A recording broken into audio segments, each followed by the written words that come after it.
Pois cómpreme a honra de presentar a ustedes a doutora Felipa Medeiros Araúxo.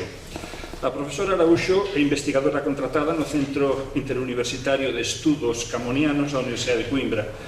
Defendeu a súa tese de doutoramento no ano 2014 co título Verba res significantur, a recessão da emblemática de Alciato na produção literária do Barroco de Portugal. É membro do Comité Científico de la Sociedade Española de Emblemática desde o ano 2017 e é asociada a Society for Emblem Studies, inglesa. A súa área de investigación se centra na cultura barroca, nos estudios de emblemática e nas súas relacións interantes. Ten publicado, ten unha dilatada publicística, a pesar da súa xuventude, en revistas indexadas, en revistas de categoría. Hai un amplio elenco que obviamente non podo entrar a describir por razóns obvias, e ten 17 capítulos de libros que están publicados en España, en Holanda, en Brasil e en Portugal. E para min, como digo, unha honra presentala e concederlle a palabra para que nos fale. Non está o título. Bueno, pois lamento non telo memorizado. De calquera xeito, un título, sen dúbida ninguna, de enorme interés. Obrigadíssimo. Peço permissão para falar daqui, porque vou tratar de textos e preciso de os conseguir ler, e então torna-se mais fácil. Eu agradeço muitíssimo a apresentação do professor Lopo, porque, como puderam perceber, eu não tenho estudos sobre esta temática jacobeia e venho aqui demonstrar precisamente como a doutora Maria José conseguiu trazer para esta área alguém que não percebe absolutamente nada do assunto. Portanto, aquilo que venho partilhar convosco hoje é uma primeira tentativa e logo me dirão como correu. Devo fazer referência precisamente ao projeto que estou a desenvolver no Centro de Estudos Camonianos, que se situa nas relações entre imagem e texto, e a verdade é que Santiago oferece um campo maravilhoso para tratarmos essa perspectiva. Eu recordo, só a título de exemplo, o último romance publicado em Portugal, O Segredo de Compostela, já de 2013, e em que a figura do peregrino, neste caso um peregrino muito indiscreto, vai ter também algum protagonismo, e aqui fica esta sugestão. Mas hoje vou concentrar-me na figura do peregrino discreto na literatura portuguesa do Barroco. O professor Ferro, hoje de manhã, fez aqui uma excelente apresentação sobre este tema de Santiago na literatura.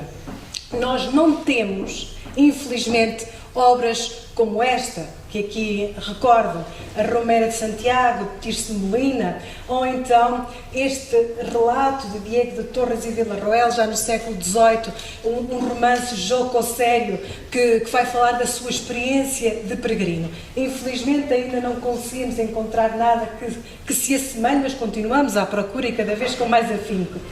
Foi também recordado precisamente este vilancete, que tem um significado que importa também aqui salientar.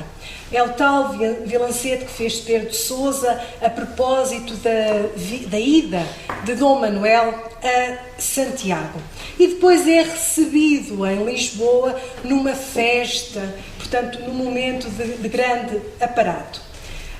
E recordo que é recebido em Santos, porque esse é um detalhe importante, como veremos mais à frente. Este vilancete, de resto, está a ser alvo de estudo, não é? Neste projeto de investigação premiado recentemente pela Cátedra, o que mostra também a sua relevância.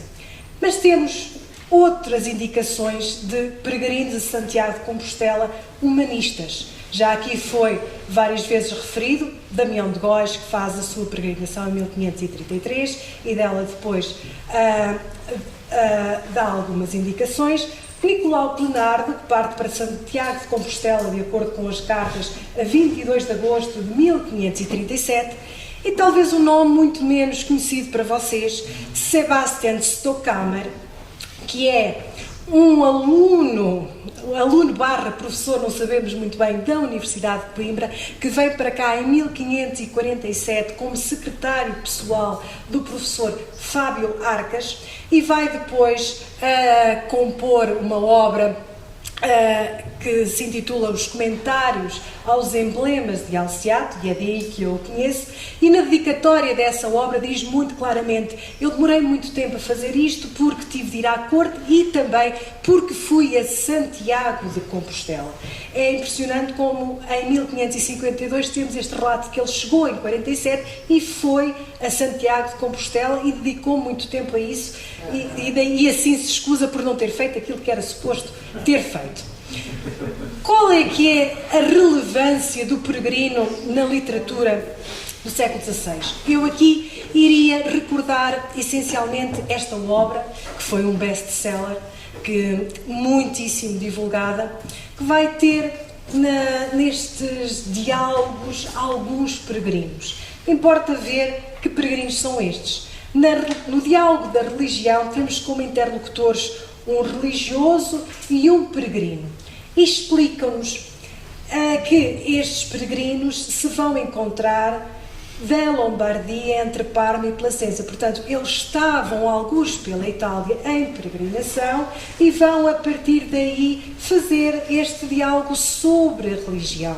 Portanto, é aqui no fundo uma figura, não é um peregrino de Santiago, mas é uma figura que reflete sobre estes temas, que de alguma forma se serve de interlocutor para este tipo de discussão e que vai dizer muito claramente que nós na vida nunca podemos esquecer mais do que as peregrinações que fazemos neste mundo, importa a peregrinação que temos a fazer de regresso ao Pai. E é essa a ideia. Nesta obra, vai ainda explicar que a certa altura eu fiquei cativo, porque na parte final o interlocutor pergunta ao peregrino: mas quem és tu? E ele explica que foi alguém que ficou cativo dos turcos e aí percebeu que era difícil libertar-se desse cativeiro, mas mais difícil é libertar-se do cativeiro dos pecados. E diz ele: por isso é tão importante que cada um na terra faça peregrinação. E há aqui, de certa forma, também uma defesa dessa postura do peregrino pelo mundo, mas também um peregrino espiritual.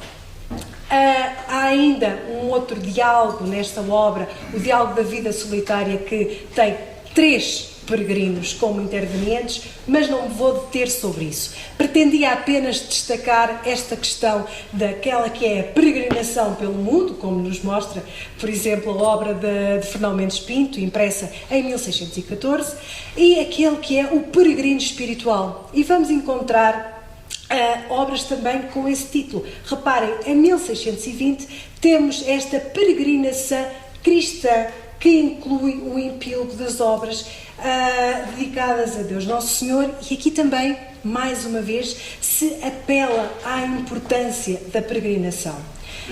Não resisto também a dizer que no prólogo ao leitor se faz novamente este apelo à peregrinação e depois começa a peregrinação cristã com o primeiro diálogo. E vejam este caso curioso.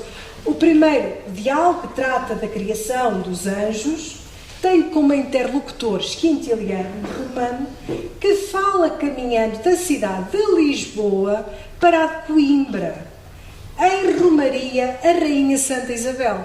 E não deixa de ser curioso, porque nós estamos em 1620. A Rainha Santa ainda não tinha sido canonizada, mas já há aqui esta indicação muito forte que ele vinha em peregrinação à Rainha Santa Isabel. Temos outras obras portuguesas com este título de peregrino. Importa recordar, impressa pela primeira vez em 1608, O Pastor Peregrino, de Francisco Rodrigues Lobo, que de alguma forma vai ser o modelo para a novela pastoril. Este é um peregrino que anda pelos campos, como é de resto a raiz da palavra peregrino, aquele que vai per agros, pelos campos. E depois a história do predestinado peregrino e seu irmão Persito, que foi publicada em 1685. E aqui já temos, não propriamente um peregrino que anda pelo mundo, mas alguém que vai fazer uma viagem espiritual. É uma obra cheia de alegorias que vai, mais uma vez, alertar os leitores e convencer os leitores a fazer este tipo de peregrinação que é essencialmente espiritual. E não podemos deixar aqui de estabelecer algum diálogo com esta obra, que foi um grande sucesso no mundo anglo-saxónico, O Caminho do Peregrino, publicada no século XVII, onde se reforça essa ideia do peregrino como alguém que sonha e que vai encontrar imensas alegorias e que desenvolve toda essa jornada espiritual. Um outro título, O Peregrino, reparem nos epítetos, desta vez é o Peregrino Curioso, que é apenas alguém que serve de interlocutor para que se conheça melhor a vida de São João Marcos. E um outro panfleto, digamos assim, que foi publicado também em meados do século XVIII, As Cartas do Peregrino Discreto que ao público se oferecem. E aqui temos alguém que vai contar a sua viagem pelo mundo para concluir que depois de tudo isto, depois destes trabalhos passados, eu aprendi qual é a verdadeira essência da vida. E perguntam-me vocês, tantos peregrinos, e onde estão os peregrinos jacobeus? Em que medida é que estas obras podem de alguma forma ajudar-nos a perceber os ecos das peregrinações na literatura do Barroco? Eu aqui dou-vos um exemplo de alguns sermões. Começo por este. O sermão que Dom Manuel Afonso de Guerra, bispo de Santiago de Cabo Verde, pregou ao Rei Nosso Senhor. Este Rei Nosso Senhor é Dom Filipe, que faz a sua entrada em Portugal, e reparem na data de publicação, em 1619. Seria, portanto, o sermão de Santiago pregado em 1619, para receber. E é pregado onde? No Mosteiro de Santos, onde viviam as comendadoras de Santiago. Mais uma vez retomamos aqui aquela obra, aquele vilancete que nos fala precisamente deste lugar de Santos e da sua relevância. Foi este o primeiro sermão que Sua Majestade ouviu, e não deixa de ser relevante ver esta xilogravura. Temos nitidamente um peregrino, e eu atrevo-me a dizer que pelo halo que aqui é representado, seria uma representação de Santiago. O sermão é muito curioso, vai-se falar, obviamente, da figura de Santiago como patrão, como patrono, Santiago apóstolo, e não se deixa de dizer que este Santiago apóstolo foi também protetor das Espanhas, não é? Como dizia há bocado o Dr. Ferro, este Santiago que tantas vezes quase combatia ao lado dos militares. E chamo também a vossa atenção para que para esta parte final, onde se dizem que estão os santos ossos em Santiago, e não somente por nós são visitados, mas também dos estrangeiros e de pessoas que vêm das mais remotas nações, como se diz ali, que com grande devoção vêm a visitar o seu santo sepulcro. E com esta ideia passo ao sermão seguinte, pregado em 1644. Um período que já aqui foi recordado, muito sensível.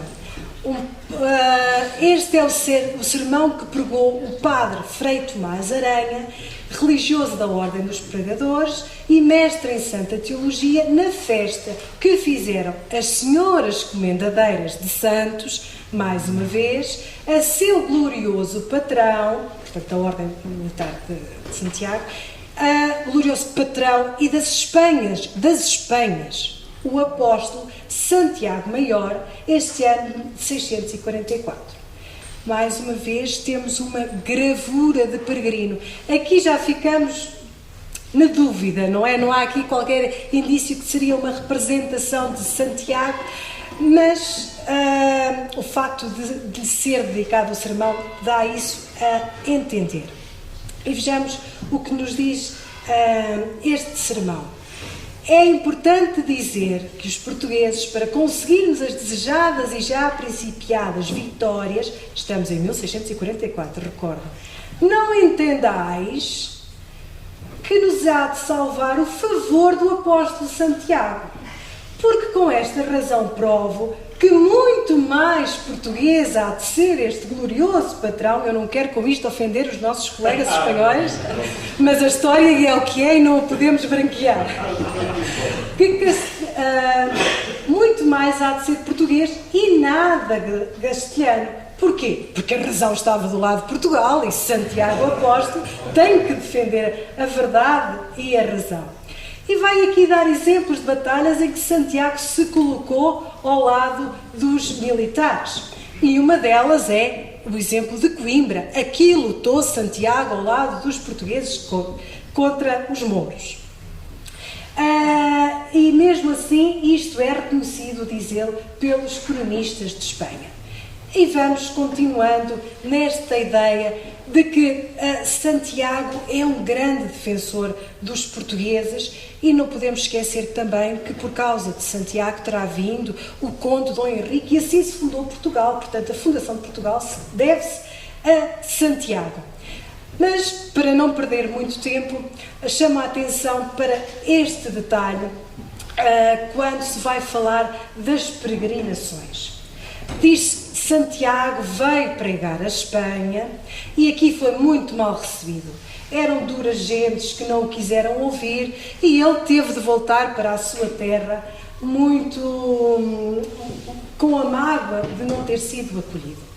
Mas reparem, foi em Espanha e ali quis Deus que ele viesse depois de morto a ser mais venerado e honrado, pagando-lhe com esta honra e adoração aquela fineza de ele ter pela maior afronta o converter tão poucas almas em Espanha. Santiago teria ficado magoado por não ter conseguido converter ninguém. E respondendo com um primoroso retorno da paga e liberalidade divina a 9 discípulos que em um ano ou mais tempo reduziu em Espanha. Depois de morto converteu 9.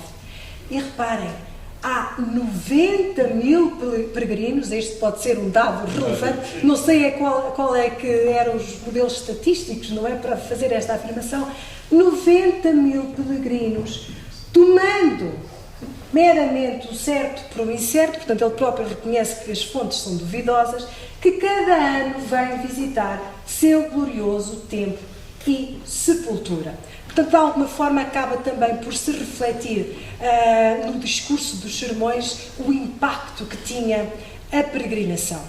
Mas é claro que não deixava de ser uma matéria polémica, sobretudo na perspectiva histórica. Temos estes 2 exemplos de obras publicadas, uma em 1722, Frei Miguel de Santa Maria, que vem dizer que Santiago nunca esteve em Espanha. O primeiro a pregar em Espanha foi São Paulo. E reparem que esta é uma questão tratada na Academia da História. E publicou essa dissertação em latim, a que depois respondeu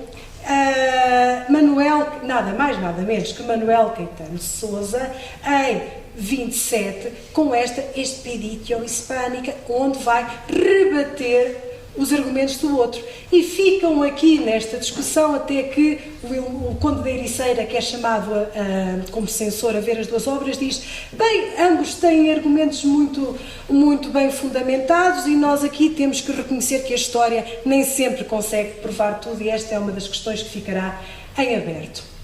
Um último sermão, este sermão que na festa do ínclito patrão das Espanhas, o Senhor Santiago, pregou no Real Convento de Palmela, no dia 25 de julho de 1743, o Dr. Salvador Pereira de Matos. Reparem, depois de haver na década de 20 todas aquelas discussões sobre se Santiago teria ou não pregado em Espanha, temos um sermão de 1743 que vem, de alguma forma, reafirmar isso e dizer: Santiago esteve aqui, pregou aqui, A ele devemos muitas das nossas vitórias, temos de reconhecer isso. E continua a dizer que a própria expansão portuguesa se deve agradecer a Santiago, porque se não fossem os militares de Santiago da Espada, não se teria feito o império como se conseguiu estabelecer. E reparem que esta ideia de Santiago que luta ao lado dos militares é também reproduzida, por exemplo, na azulejaria, e aqui temos um painel da igreja de Samora Correia que representa isso mesmo. Um último caso. A relação de um notável e espantoso caso que aconteceu nas vizinhanças da cidade de Compostela, capital do Reino de Galiza. Esta é uma obra também de meados do século XVIII, publicada como um panfleto que aparece nas nossas riquíssimas miscelâneas, onde se vai dizer basicamente que havia dois irmãos na Galiza que tiveram uma grande guerra e como é que conseguiram resolver aquilo? Tiveram que rezar a Santiago, que assim lhes valeu. Mas o facto daquilo que acontece na Galiza chegar a Portugal e aqui ser impresso porque alguém contou, alguém que lá esteve, trouxe essa notícia, mostra também a circulação.